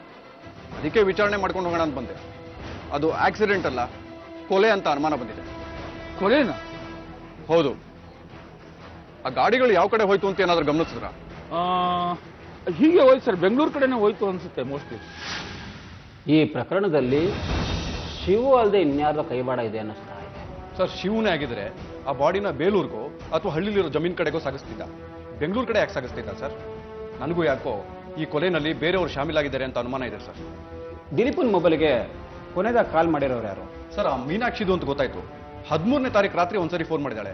14ನೇ ತಾರೀಕು 2 ರಿಂದ 3 ಸತಿ ಫೋನ್ ಮಾಡಿದಾಳೆ ಸರ್. ಇವ್ರೇನಾದ್ರೂ ಓಡೋಗೋ ಪ್ಲಾನ್ ಮಾಡಿದ್ರಾ? ಸರ್, ಇದ್ರೂ ಇರ್ಬೋದು ಸರ್. ಫೆಬ್ರವರಿ 14 ವ್ಯಾಲೆಂಟೈನ್ಸ್ ಡೇ ಆದ್ರಿಂದ ಚಾನ್ಸಸ್ ಇದೆ ಸರ್. ನೀವೊಂದು ಕೆಲಸ ಮಾಡಿ, ಹೇಳಿ ಸರ್. ಮೀನಾಕ್ಷಿ ಮೊಬೈಲ್ ಕಾಲಿಸ್ತಾರೆ. ಓಕೆ. ನಮ್ಗೇನಾದ್ರೂ ಕ್ಲೂ ಸಿಕ್ಕಿದ್ರು ಸಿಗಬಹುದು. Okay sir. ದಿಲೀಪನ ಕೊಲೆಯಲ್ಲಿ ಮೀನಾಕ್ಷಿ ಮನೆಯವರಲ್ಲದೆ ಬೇರೆ ಯಾರ್ದೋ ಕೈವಾಡ ಇರಬಹುದು ಅನ್ನೋ ಅನುಮಾನ ಈ ಟವಲ್ ಸಾಕ್ಷಿಯಿಂದ ಹುಟ್ಕೊಳ್ಳುತ್ತೆ. ಆದ್ರೆ ಅವರೆಲ್ಲ ಯಾರು, ಎಲ್ಲಿಂದಲೋ ಬಂದು ದಿಲೀಪನ ಕೊಂದು ವಾಪಸ್ ಆಗೋ ಉದ್ದೇಶ ಆದ್ರೂ ಏನು ಅನ್ನೋದು ಮಾತ್ರ ಯಾರಿಗೂ ಗೊತ್ತಾಗೋದಿಲ್ಲ. ಆಗ ಬರುತ್ತೆ ದಿಲೀಪನ ಫೋನ್ ಕಾಲ್ ಡೀಟೇಲ್ಸ್. ಕೊಲೆ ಆಗಿದ್ದ ದಿವಸ ಮೀನಾಕ್ಷಿ ದಿಲೀಪ್ಗೆ ಅಷ್ಟೇ ಅಲ್ಲ, ಪ್ರತಾಪ್ ಅನ್ನೋ ಹುಡುಗಂಗೂ ಫೋನ್ ಮಾಡಿದ್ದಾರೆ ಸರ್. ಪ್ರತಾಪ್? ಈ ಪ್ರತಾಪ ಯಾರ್ರಿ? ಅದೇ ಸರ್, ಈ ಮೀನಾಕ್ಷಿಗೆ ಮದುವೆ ಗೊತ್ತಾಯ್ತಲ್ಲ ಆ ಹುಡುಗ. ಈಗ ಅವರಿಬ್ರು ಮದುವೆ ಆಗಿದ್ದಾರೆ ಸರ್. ಮೀನಾಕ್ಷಿ ದಿಲೀಪನ್ ತಾನೇ ಪ್ರೀತಿ ಮಾಡ್ತಾ ಇದ್ದಿದ್ದು? ಹೌದು ಸರ್. ಅಷ್ಟೇ ಅಲ್ಲ ಸರ್, ಕೊಲೆ ಆದ ದಿನ ಅಂದ್ರೆ ಫೆಬ್ರವರಿ 14 ಮಧ್ಯರಾತ್ರಿ ಕೂಡ ಪ್ರತಾಪ್ ಮತ್ತೆ ಮೀನಾಕ್ಷಿ ಮಾತಾಡಿದ್ದಾರೆ ಸರ್. ನನಗನ್ನಿಸ್ತಾ ಇದೆ ಇದು ಶುಭತರ ಪ್ರಕರಣ ಇರಬಹುದಾ ಅಂತ. ನನಗೂ ಹಾಗೆ ಅನ್ಸುತ್ತೆ ಸರ್. ನೀವೊಂದು ಕೆಲಸ ಮಾಡಿ, ಹೋಗಿ ಶುಭನ ಕರ್ಕೊಂಡು ಬನ್ನಿ. ಎನ್ಕ್ವೈರಿ ಮಾಡಿದ್ರೆ ಎಲ್ಲ ಗೊತ್ತಾಗುತ್ತೆ. Okay sir. ಇಲ್ಲಿಂದ ಪ್ರಕರಣ ಬೇರೆ ದಿಕ್ಕನ್ನೇ ಹಿಡಿಯುತ್ತೆ. ಇದು ಸುಮಾರು ವರ್ಷಗಳ ಹಿಂದೆ ನಡೆದ ಶುಭ ಕಥೆ ಅಂತ ಪ್ರಕರಣನೇ ಆಗಿರ್ಬೋದು ಅಂತ ಪೊಲೀಸರು ಅನುಮಾನ ಪಡ್ತಾರೆ. ಮೀನಾಕ್ಷಿಯ ಫೋನ್ ಕಾಲ್ ಡೀಟೇಲ್ಸ್ ಬಂದ ಮೇಲೆ ಅವರ ಅನುಮಾನಕ್ಕೆ ಮತ್ತಷ್ಟು ಪುಷ್ಟಿ ಸಿಗುತ್ತೆ. ಮೀನಾಕ್ಷಿನ ವಿಚಾರಣೆ ಮಾಡದೆ ಈ ತನಿಖೆ ಮುಂದೆ ಸಾಗೋದೇ ಇಲ್ಲ ಅನ್ನೋ ತೀರ್ಮಾನಕ್ಕೆ ಬರೋ ಪೊಲೀಸರು ಮೀನಾಕ್ಷಿನ ವಿಚಾರಣೆ ಮಾಡ್ತಾರೆ.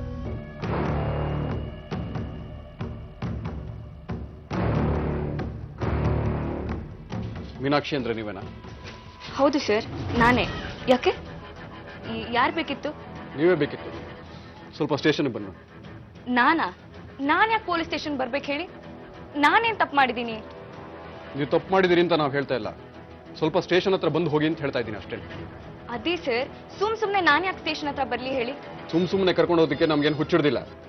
ಯಾವುದೋ ಒಂದು ಕೇಸ್ ಬಗ್ಗೆ ಡೀಟೇಲ್ಸ್ ಬೇಕಾಗಿತ್ತು, ಅದಕ್ಕೆ ಕರಿತಾ ಇದ್ದೀವಿ. ದಯವಿಟ್ಟು ಬನ್ನಿ ಮೇಡಮ್. ಅದು ನಮ್ಮ ಮನೇಲಿ ಯಜಮಾನ್ರಿಲ್ಲ ಸರ್, ಅವ್ರು ಬಂದ್ಮೇಲೆ ಬರ್ತೀವಿ. ನಿಮ್ಮ ಯಜಮಾನ್ರು ಬಂದ್ಮೇಲೆ ನಾವೇ ಅವ್ರನ್ನ ಸ್ಟೇಷನ್ ಕರೆಸ್ಕೋತೀವಿ. ಈಗ ನೀವು ಬನ್ನಿ. ಅದು ನನ್ಗೆಲ್ಲೋ ಹೋಗೋದಿತ್ತು ಸರ್. ಕಳಿಸ್ಕೊಡ್ತೀವಿ ಮೇಡಮ್, ದಯವಿಟ್ಟು ಇವಾಗ ಒಂದು ಸ್ವಲ್ಪ ಸ್ಟೇಷನ್ಗೆ ಬನ್ನಿ. ಮದುವೆ ಅವರೇ, ಇವ್ರನ್ನ ಸ್ಟೇಷನ್ ಕರ್ಕೊಂಡು ನಡ್ರಿ.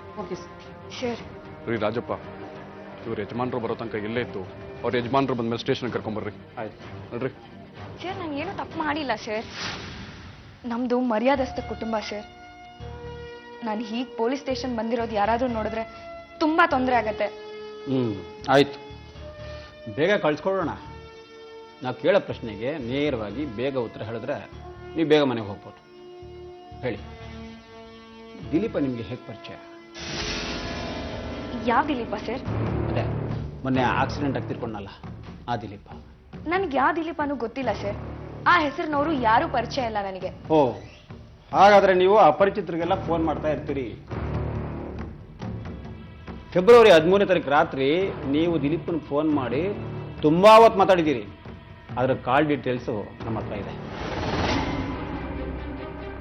ನನಗೆ ಅವ್ನು ನೆನ್ಸ್ಕೊಳ್ಳೋಕ್ಕೂ ಇಷ್ಟ ಇಲ್ಲ ಸರ್, ಅದಕ್ಕೆ ಹಾಗೆ ಹೇಳ್ದೆ. ಸರಿ, ನೀವು ಅವತ್ತು ಫೋನ್ ಮಾಡಿದ್ರಲ್ಲ, ದಿಲೀಪನ ಹತ್ರ ಏನು ಮಾತಾಡಿದೆ? ದಯವಿಟ್ಟು ಇನ್ನು ಮುಂದೆ ನನ್ನ ತಂಟೆಗೆ ಬರಬೇಡ ಅಂತ ಕೈ ಮುಗಿದು ಕೇಳ್ಕೊಳ್ಳೋಕೆ ಸರ್. ಓ, ಹಾಗಾದ್ರೆ ದಿಲೀಪ ನಿಮಗೆ ತುಂಬಾ ತೊಂದರೆ ಕೊಡ್ತಾ ಇದ್ದ.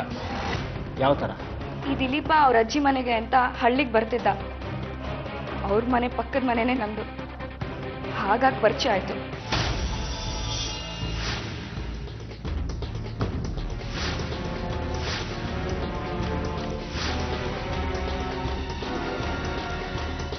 ಒಂದಿನ ದಿಲೀಪ ನನ್ನನ್ನು ಪ್ರಪೋಸ್ ಮಾಡ್ದ ಸರ್. ನಾನು ಪೆದ್ದಾಗಿ ಹ್ಞೂ ಅಂದ್ಬಿಟ್ಟೆ. ಆಮೇಲೆ ನಾನೇ ಅವನಿಂದ ದೂರ ಆದೆ. ಯಾಕೆ? ಅವನು ಸರಿ ಇಲ್ಲ ಸರ್. ಕಣ್ ಹುಡುಗಿರಿಗೆಲ್ಲ ಪ್ರಪೋಸ್ ಮಾಡ್ತಿದ್ದ. ಅವನಿಗೆ ಕೆಟ್ಟ ಚಟಗಳು ಇತ್ತು. ಅದಕ್ಕೆ ಗೊತ್ತಾದ್ಮೇಲೆ ನಾನೇ ಅವನ ಹತ್ರ ಜಗಳ ಆಡ್ದೆ. ಏನಾಯ್ತು ನಿಮಗೆ? ಯಾಕೆ ಈ ಥರ ಆಡ್ತಾ ಇದೆಯಾ? ನಿನಗೆ ತುಂಬಾ ಹುಡುಗಿ ಸವಾಸ ಇದೆ ಅಂತ ನನಗೆ ಚೆನ್ನಾಗಿ ಗೊತ್ತಿದೆ. ಮೀನಾ, ಯಾರೋ ನನ್ನ ಬಗ್ಗೆ ಸುಳ್ಳು ಹೇಳಿದ್ದಾರೆ. ನಾನೇ ನೋಡಿದೀನಿ. ನಿನ್ನೆ ನೀನ್ ಯಾವ್ದೋ ಹುಡುಗಿ ಜೊತೆ ಮಾತಾಡ್ತಿದ್ದ. ಅವರೆಲ್ಲ ನನ್ನ ಕ್ಲಾಸ್ಮೇಟ್ಸು. ಪ್ರಾಜೆಕ್ಟು ನೋಟ್ಸು ಅಂತ ಮಾತಾಡೋದು ಇದ್ದೇ ಇರುತ್ತೆ. ನಿನ್ನ ಎಕ್ಸ್ಪ್ಲನೇಷನ್ ಸಾಕು. ದಯವಿಟ್ಟು ನನ್ನ ಪಾಡಿಗೆ ನನ್ನನ್ನು ಬಿಟ್ಬಿಡು. ನಮ್ಮ ಮನೇಲಿ ನನಗೆ ಮದುವೆ ಮಾಡಕ್ ನೋಡ್ತಿದ್ದಾರೆ. ಇನ್ನು ಮುಂದೆ ನಾನು ಸವಾಸ ಮಾಡ್ಬೇಡ ಅಷ್ಟೇ. ಮೀನಾ, ಮೀನಾ ಅರ್ಥ ಮಾಡ್ಕೋ. ಒಂದ್ ನಿಮಿಷ ಮೀನಾ. ಸರ್, ಇವರೇ ಸರ್, ಮೀನಾಕ್ಷಿ ಗಂಡ ಪ್ರತಾಪ್ ಅಂತ. ನಮಸ್ಕಾರ ಸರ್. ಏನು ವಿಷಯ ಸರ್? ಅವ್ರು ಹೇಳ್ತಾರೆ, ಕರ್ಕೊಂಡೋಗಿ ವಿಚಾರಣೆ ಮಾಡಿ. ಅಲ್ಲ ಸರ್, ಏನು ವಿಷಯ ಅಂತ ಅವ್ರು ಹೇಳ್ತಾರೆ. ಹೋಗಿ ನಡಿಯಪ್ಪ, ನಾನು ಹೇಳ್ತೀನಿ. ಏನಾಯ್ತು ಸರ್? ಬಾ, ನಾನು ಹೇಳ್ತೀನಿ, ನಡಿ. ಅಲ್ಲ ಸರ್. ಹೇಳಿ. ಆಮೇಲೆ ಇಷ್ಟೆಲ್ಲ ಆದ್ರೂ ಪದೇ ಪದೇ ನಾನು ಫೋನ್ ಮಾಡಿ ಮಾತಾಡಕ್ ಟ್ರೈ ಮಾಡ್ತಿದ್ದ. ಈ ಮಧ್ಯೆ ನನ್ನ ನೋಡಕ್ಕೆ ಗಂಡ್ಗಳು ಬರ್ತಿದ್ರು. ಈ ಮಧ್ಯೆ ದಿಲೀಪಿನ ಕಾಟ ಇನ್ನೂ ಜಾಸ್ತಿ ಆಗ್ತಾ ಹೋಯ್ತು. ಯಾಕೆ ನನ್ನನ್ನು ಸತಾಯಿಸ್ತಾ ಇದೀಯಾ? ನನ್ನ ತಂಟೆಗೆ ಬರ್ಬೇಡ ಅಂತ ಹೇಳಿದೆ ತಾನೆ ನಿನ್ಗೆ? ದಯವಿಟ್ಟು ನನ್ನನ್ನು ಬಿಟ್ಬಿಡು. ಬಿಡಕ್ಕಾಗಲ್ಲ ಮೀನಾ, ಪ್ರೀತಿಸಿದೀನಿ ನಿನ್ನ.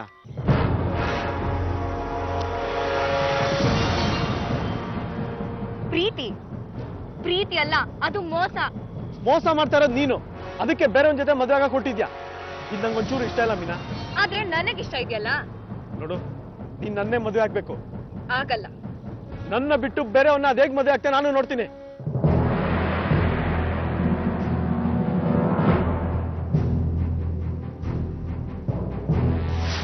ದಿಲೀಪ್ ತಂದೆ ಮಾತಾಡ್ಬೇಕು ಅಂತ ನಮ್ಮ ಮನೆಗೆ ಬಂದಿದ್ರು. ಅದೇ ಟೈಮ್ಗೆ ಪ್ರತಾಪನು ನಾನು ನೋಡ್ಬೇಕಂತ ಬಂದಿದ್ದ. ಆಗ ನಮ್ಮ ಅಣ್ಣ ನನ್ನ ಹತ್ರ ಮಾತಾಡ್ದ ಸರ್. ನೋಡಮ್ಮ ಮೀನಾ, ನಮಗೆ ನಿನ್ನ ಸುಖ ಸಂತೋಷ ತುಂಬ ಮುಖ್ಯ. ದಿಲೀಪ ಚಿಕ್ಕಂದ್ರಿಂದಲೂ ಪರಿಚಯ ಇರ್ಬೋದು, ಆದರೆ ಅವನಿಗೆ ಕೆಲಸ ಇಲ್ಲ. ಪ್ರತಾಪ ಒಳ್ಳೆ ಕೆಲಸದಲ್ಲಿದ್ದಾನೆ. ನಿನ್ನನ್ನು ಪ್ರತಾಪನ ಕೊಟ್ಟು ಮದುವೆ ಮಾಡಬೇಕು ಅಂತ ನಮ್ಮೆಲ್ಲರ ಇಷ್ಟ. ನಿನ್ನಿಷ್ಟ ಏನಮ್ಮ? ಪ್ರತಾಪ ಒಳ್ಳೆಯವ್ರಣ್ಣ. ನನ್ನ ಫ್ರೆಂಡ್ ಮದ್ವೆಲಿ ಅವ್ರ ಪರಿಚಯ ಆಯ್ತು. ನಿಮ್ಮೆಲ್ರಿಗೂ ಇಷ್ಟ ಅಂದ್ರೆ ನನ್ನಿಷ್ಟನೂ ಅದೇ. ನನಗೆ ದಿಲೀಪ್ ಬೇಡ. ಪಕ್ಕದ ಮನೆ ಬೇರೆ, ತುಂಬಾ ವರ್ಷಗಳ ಪರಿಚಯ. ಹುಡುಗಿನ ಕೊಡೋಕ್ಕಾಗೋದಿಲ್ಲ ಅಂತ ನೇರವಾಗಿ ಹೇಳೋದು ಹೇಗೆ ಅಂತ ಅಪ್ಪನ ಕಷ್ಟ. ಇದಕ್ಕೆ ನಾನೇನೋ ಒಂದು ದಾರಿ ಮಾಡ್ತೀನಿ. ಸರಿ, ನಾನು ಸ್ವಲ್ಪ ಜೋಯಿಸ್ರ ಮನೆಗೆ ಹೋಗಿ ಬರ್ತೀನಿ. ಅಮ್ಮ ಕೇಳಿದ್ರೆ ಹೇಳಮ್ಮ. ಸರಿ. ನನಗೂ ಪ್ರತಾಪ್ಗೂ ಮದುವೆ ಡೇಟ್ ಕೂಡ ಫಿಕ್ಸ್ ಆಯ್ತು. ದಿಲೀಪ ಹುಚ್ಚಿನ ತರ ಆಡಕ್ ಶುರು ಮಾಡ್ದ. ನನಗ್ ಬೆದರಿಕೆನೂ ಹಾಕ್ದ. ನೋಡ್ ಮೀನಾ, ನೀನ್ ನನ್ನ ಬಿಟ್ಟು ಬೇರೆ ಯಾರನ್ನಾದ್ರೂ ಮದ್ವೆ ಆದ್ರೆ ನಾನು ನಿಜವಾಗ್ಲೂ ಸಹಿಸಲ್ಲ. ಇನ್ನೂ ಕಾಲ ಮಿಂಚಿಲ್ಲ, ಯೋಚನೆ ಮಾಡು. ಯೋಚನೆ ಮಾಡಕ್ಕೆ ಏನು ಉಳ್ದಿಲ್ಲ. ನೋಡ್ ಮೀನಾ, ನೀನ್ ಏನಾದ್ರೂ ನನ್ನ ಬಿಟ್ಟು ಬೇರೆಯವ್ರನ್ನ ಮದ್ವೆ ಆದ್ರೆ ಮದುವೆ ಮಂಟಪಕ್ಕೆ ಬಂದು ನಿನ್ನ ಪ್ರೀತಿ ವಿಷಯ ಎಲ್ಲರಿಗೂ ಹೇಳ್ಬಿಡ್ತೀನಿ. ಅಂದ್ರೆ ನೀವು 13ನೇ ತಾರೀಕು ಮಧ್ಯರಾತ್ರಿ ದಿಲೀಪಂಗೆ ಫೋನ್ ಮಾಡಿ ನನಗೆ ಯಾವುದೇ ರೀತಿ ತೊಂದರೆ ಮಾಡಬೇಡ ಅಂತ ಕೇಳ್ಕೊಂಡಿದ್ದೀರಿ, ಬೇರೆ ಏನೂ ಮಾಡಲಿಲ್ಲ. ಹಾಗಾದ್ರೆ ನಿಮಗೂ ಈ ಕೊಲೆಗೂ ಯಾವುದೇ ರೀತಿ ಸಂಬಂಧ ಇಲ್ಲ? ಖಂಡಿತವಾಗ್ಲೂ ಇಲ್ಲ ಸರ್. ತುಂಬಾ ಆಟ ಆಡಿಸ್ಬಿಟ್ಟ ಸರ್, ಕತೆ ಹೊಡಿತಿದ್ದ. ಒಂದ್ಸತಿ ವರ್ಕ್ ಮಾಡಾದ್ಮೇಲೆ ನಿಜ ಹೇಳೋದಕ್ಕೆ ಒಪ್ಕೊಂಡಿದ್ದಾನೆ. ಮೇಡಮ್ ಏನಾದ್ರು ಬಾಯ್ಬಿಟ್ರ ಸರ್? ಇಲ್ಲ ರೀ, ಈ ಕೊಲೆಗೂ ಇವ್ರಿಗೂ ಯಾವುದೇ ಸಂಬಂಧ ಇಲ್ಲ. ಇವರು ಇನ್ನೋಸೆಂಟ್. ಸುಳ್ಳು ಸರ್, ಇದೆಲ್ಲ ಸುಳ್ಳು ಸರ್. ಇವಳಿಂದನೇ ಇದೆಲ್ಲ ಆಗಿದ್ದು. ಇದಕ್ಕೆ ಇವಳೇ ಸರ್ ಕಾರಣ. ಇವಳು ನನ್ನ ಫ್ರೆಂಡ್ ತಂಗಿ ಮಧ್ಯದಲ್ಲಿ ಪರಿಚಯ ಆದ್ಲು ಸರ್. ಪರಿಚಯ ಆಗಿ ಫೋನ್ ನಂಬರ್ ತಗೊಂಡು ಅವಾಗ ಫೋನ್ ಮಾಡ್ತಿದ್ಲು. ಅದು ಮದುವೆ ತನಕ ಬಂತು ಸರ್. ನಿನ್ನ ಕತೆ ಬಿಟ್ಟು ಕೊಲೆ ವಿಚಾರ ಹೇಳು. ಅದನ್ನ ಹೇಳೋದಕ್ಕೆ ನಿನ್ನ ಇಲ್ಲಿ ಕರೆಸಿರೋದು. ಇವಳಿಗೂ ಆ ದಿಲೀಪನ್ಗೂ ಮುಂಚೆಯಿಂದಾನೆ ಅಫೇರ್ ಇತ್ತು ಸರ್. ಅವ್ನು ಅವಾಗ ಹೋಗಿ ಇವಳು ಫೋನ್ ಮಾಡಿ ಟಾರ್ಚರ್ ಕೊಡ್ತಿದ್ದಂತೆ. ಇವಳು ಅದು ನನ್ನ ಹತ್ರ ಹೇಳ್ಕೊಂಡಿದ್ಲು. ಅವತ್ತು 13ನೇ ತಾರೀಕು ಫೋನ್ ಮಾಡಿ 14ನೇ ತಾರೀಕು ವ್ಯಾಲೆಂಟೈನ್ಸ್ ಡೇ ದಿನ ನಿನ್ನ ಜೊತೆ ಬರಬೇಕು ಅಂತ ಫೋರ್ಸ್ ಮಾಡ್ದಂತೆ ಸರ್ ಆ ದಿಲೀಪ. ಏನಮ್ಮ, ಈ ಪಾಯಿಂಟ್ ಹೇಳಲಿಲ್ಲ ನೀನು? ಯಾಕೆ? ಇವಳೇ ಸರ್ ಅವತ್ತು ನನಗೆ ಫೋನ್ ಮಾಡಿದ್ದು.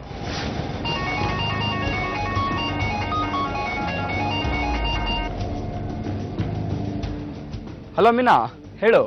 ನನ್ನನ್ನು ಮರ್ತು ಬಿಡಿ. ಬೇರೆ ಯಾವ್ದಾದ್ರು ಹುಡುಗಿ ಜೊತೆ ಮದುವೆ ಆಗಿ. ಏನ್ ಮಾತಾಡ್ತಿದ್ಯಾ ಮೀನಾ? ಏನಾಯ್ತು?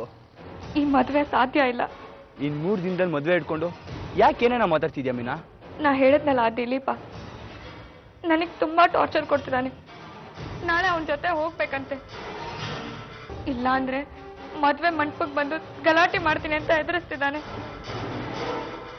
ಹಾಗೇನಾದ್ರೂ ಆದ್ರೆ 1000 ಜನದ ಮುಂದೆ ಮರ್ಯಾದೆ ಹೋಗುತ್ತೆ. ಅದಕ್ಕೆ ಬೇಡ ಅಂತ ಹೇಳ್ತಿದ್ದೀನಿ. ಹಾಗೆಲ್ಲ ಮಾತಾಡ್ಬೇಡ ಮೀನಾ. ಸರಿ, ಈಗೇನ್ ಮಾಡ್ಬೇಕು ಹೇಳು? ಅವನು ಈ ಮದ್ವೆಗೆ ಬರಬಾರ್ದು, ಬಂದು ಗಲಾಟೆ ಮಾಡಬಾರ್ದು. ಹಾಗೆ ಮಾಡ್ಬೇಕು ಅವನಿಗೆ.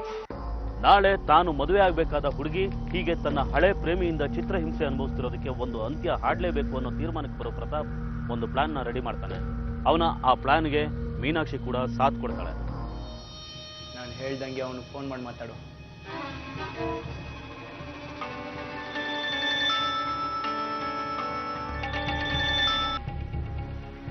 ಹಲೋ, ನಾಳೆ ಬರ್ತಿದ್ಯಾ ಅಲ್ವಾ? ನಾಳೆನಾ?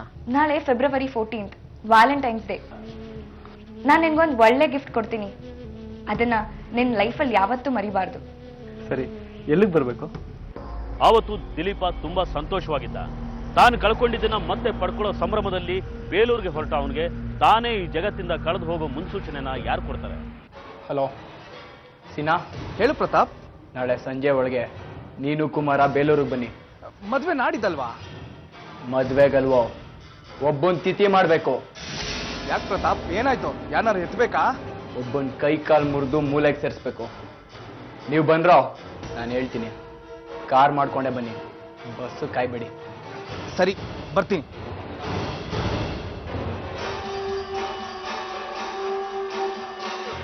ಫೆಬ್ರವರಿ 14, 2013. ಸಾರಿ ಚಿನ್ನು, ಲೇಟ್ ಆಯ್ತು. ಪರವಾಗಿಲ್ಲ, ಅದಿದ್ದಿದೆ ತಾನೆ. ಎಲ್ಲಿ ನಂಗೆ ಗಿಫ್ಟ್ ಕೊಡ್ತೀನಿ ಅಂದಲ್ಲ? ಬರ್ತಾ ಇದೆ, 1 ನಿಮಿಷ.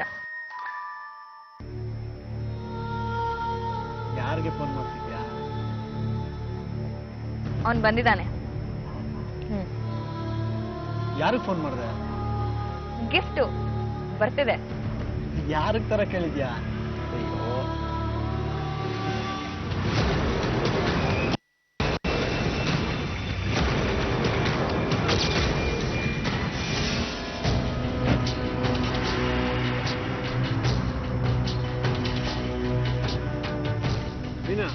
ಯಾರು ಇರಲ್ಲ?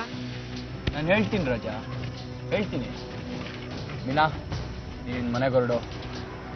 ಒಂದ್ ನಿಮಿಷ ಮೀನಾ, ಯಾರು ಇರಲ್ಲ ಹೇಳು. ಏಯ್, ನಾನು ಹೇಳ್ತೀನಿ ಅಂದೆ ತಾನೇ, ಹೇಳ್ತೀನಿ. ನೀನ್ ಮನೆಗೆ ಹೊರಡೆ. ಏಯ್, ಯಾರೋ ನೀವೆಲ್ಲ? ಮೀನಾ, ಒಂದ್ ನಿಮಿಷ ಇರು ಮೀನಾ. ಗಿಫ್ಟ್ ಕೊಡ್ತಾರೆ, ಈಸ್ಕೊ. ಮೀನಾ, ಯಾರೋ ನೀವೆಲ್ಲ? ಅವಳು ನನ್ನ ಮದ್ವೆ ಆಗ್ತಾ ಇರೋ ಹುಡುಗಿ. ಅವಳು ಪದೇ ಪದೇ ಫೋನ್ ಮಾಡಿ ಯಾಕೆ ಟಾರ್ಚರ್ ಕೊಡ್ತಿದ್ಯಾ? ಮೀನಾನ ನಾನು ಚಿಕ್ಕ ವಯಸ್ಸಿಂದ ನೋಡ್ತಾ ಇದ್ದೀನಿ. ಅವಳನ್ನ ಮದುವೆ ಆಗೋನು ನಾನೇ, ತಿಳ್ಕೊ. ಯಾರ ಹತ್ರನೂ ಈ ಕಥೆಗಳು ಹೇಳ್ತಿದ್ಯಾ? ನೋಡಮ್ಮ, ಇದೆಲ್ಲ ಚೆನ್ನಾಗಿರಲ್ಲ. ನಿನ್ನ ಪಾಡಿಗೆ ನೀನಿದ್ರೆ ಸರಿ, ಇಲ್ಲ ಅಂದ್ರೆ ಕಥೆನೇ ಬೇರೆ ಆಗುತ್ತೆ. ಏನೋ ಮಾಡ್ತೀಯಾ? ಹೋಗಲ್ಲ, ಸುಮ್ಮನೆ ಮಾಡೋ ಕೆಲಸ ಎಲ್ಲ.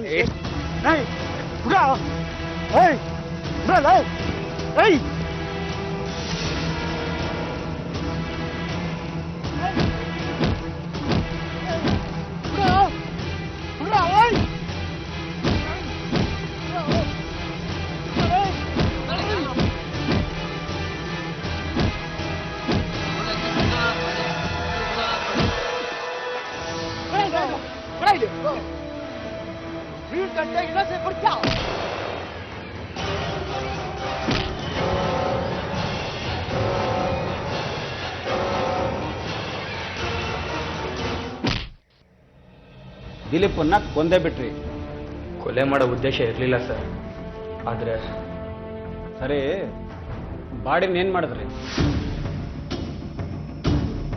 ಪ್ರತಾಪ, ಏನ್ ಮಾಡೋದು ಇವನ್ನ? ಎತ್ತಾಕೊಂಡೋಗಿನಿ. ಇವನ್ ಗಾಡಿ ಸಮೇತ ಆಕ್ಸಿಡೆಂಟ್ ಆಗಿರೋ ತರ ಎತ್ತು ಬಿಡೋಣ, ಬನ್ರೋ. ಎತ್ತಾಕೊಳ್ರಿ.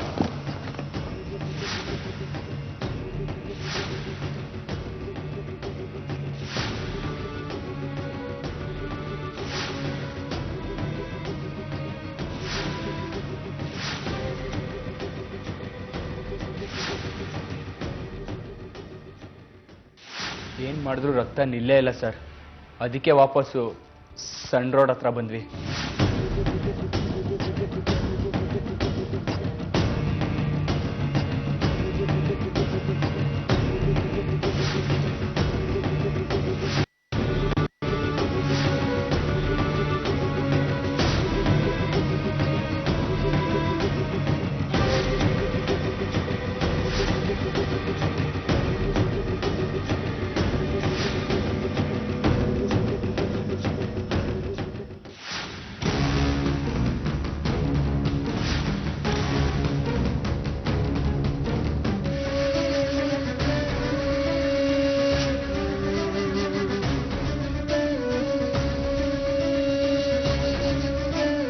ಯಾವಾಗ ದಿಲೀಪ ಕಾರ್ನಲ್ಲೇ ಪ್ರಾಣ ಬಿಡ್ತಾನೋ, ಹಂತಕರು ದಾರಿ ಬದಲಾಯಿಸಿ ದಿಲೀಪನ ಶವದ ಸಮೇತ ಒಂದು ಇಕ್ಕಟ್ಟಿನ ರಸ್ತೆಗೆ ಬರ್ತಾರೆ.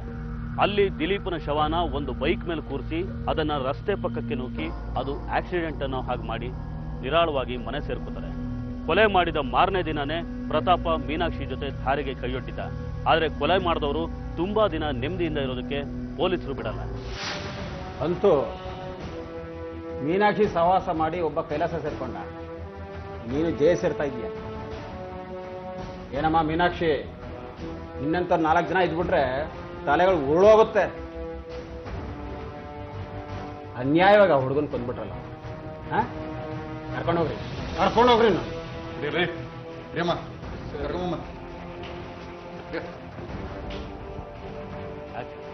ನಿಜ ಹೇಳ್ಬೇಕಂದ್ರೆ ಇಲ್ಲಿ ದಿಲೀಪನ್ನ ಕೊಲೆ ಮಾಡುವಂಥದ್ದು ಏನು ನಡೆದೇ ಇರಲಿಲ್ಲ. ತಾನು ಪ್ರೀತಿಸಿರೋ ಹುಡುಗಿ ತನ್ನನ್ನ ಬಿಟ್ಟು ಬೇರೆಯವ್ರನ್ನ ಮದುವೆ ಆಗ್ತಿದ್ದಾಳೆ ಅಂತ ಗೊತ್ತಾದಾಗ ಈ ತರ ವರ್ತಿಸೋ ಹುಡುಗರ ಪಟ್ಟಿ ಸಾಕಷ್ಟು ದೊಡ್ಡದಿದೆ. ಅವರನ್ನೆಲ್ಲ ಕೊಲ್ತಾ ಹೋದ್ರೆ ಅದೆಷ್ಟು ಲಕ್ಷ ಕೊಲೆಗಳಾಗುತ್ತೋ. ನಾವು ನಮ್ಮ ಕಾರ್ಯಕ್ರಮದಲ್ಲಿ ಹೇಳ್ತಾನೆ ಬಂದಿದ್ದೀವಿ, ಕೊಲ್ಲೋದೇ ಸಮಸ್ಯೆಗೆ ಪರಿಹಾರ ಅಲ್ಲ, ಪರಿಹಾರ ಆಗಿರೋ ಉದಾಹರಣೆನೂ ಇಲ್ಲ. ಆದ್ರೂ ನಮ್ಮ ನಡುವೆ ಇಂಥ ಘಟನೆಗಳು ನಡೀತಾನೆ ಇದೆ. ತನ್ನ ಹಳೆ ಪ್ರೇಮಿನ ತಾನು ಮದುವೆ ಆಗೋ ಹುಡುಗನ ಕೈಲಿ ಕೊಲೆ ಮಾಡಿಸಿದ ಮಾತ್ರಕ್ಕೆ ತಾನು ಸುಖವಾಗಿರ್ತೀನಿ ಅಂತ ಮೀನಾಕ್ಷಿನಾದ್ರೂ ಹೇಗನ್ಕೊಂಡ್ರು? ಕೊಲೆ ಯೋಚನೆ ಮಾಡಿದವಳನ್ನ ನಂಬ್ಕೊಂಡು ಪ್ರೀತಿಯಿಂದ ನಡ್ಸ್ಕೋತಾನ ಗಂಡ. ಇದ್ಯಾವುದನ್ನು ಅವರು ಯೋಚಿಸಲೇ ಇಲ್ಲ. ಅಂತೂ ಕಲೆಗಳ ನಾಡು ಬೇಲೂರಲ್ಲಿ ಒಂದು ನಿರ್ದಯಿ ಕೊಲೆ ನಡೆದು ಹೋಗಿತ್ತು. ಇನ್ನೇನು 6 ತಿಂಗಳಲ್ಲಿ ಮಗ ಒಳ್ಳೆ ಕಂಪ್ನಿಲಿ ಕೆಲಸಕ್ಕೆ ಸೇರ್ತಾನೆ, ತಮ್ಮ ಶ್ರಮ ಸಾರ್ಥಕ ಆಯ್ತು ಅಂತ ಕನಸು ಕಾಣ್ತಿದ್ದ ದಿಲೀಪನ ಪೋಷಕರ ಕನಸು ಮಾತ್ರ ನನಸಾಗ್ಲೇ ಇಲ್ಲ. ಪುತ್ರ ಶೋಕಂ ನಿರಂತರಂ ಅನ್ನೋ ಹಾಗೆ ಅವ್ರಿಗೆ ಉಳಿದಿರೋದು ಆ ಶೋಕ ಮಾತ್ರ. ಇದು ಇವತ್ತಿನ ಕ್ರೈಮ್ ಫೈಲ್. ಮುಂದಿನ ಸಂಚಿಕೆಯಲ್ಲಿ ಮತ್ತೊಂದು ವಿಭಿನ್ನ ಕುತೂಹಲಕಾರಿ ಸತ್ಯಕಥೆಯೊಂದಿಗೆ ಮತ್ತೆ ನಿಮ್ಮ ಮುಂದೆ ಬರ್ತೀವಿ. ನಾವು ಕತೆ ಹೇಳ್ತೀವಿ, ನೀವು ಎಚ್ಚರವಾಗಿರಿ.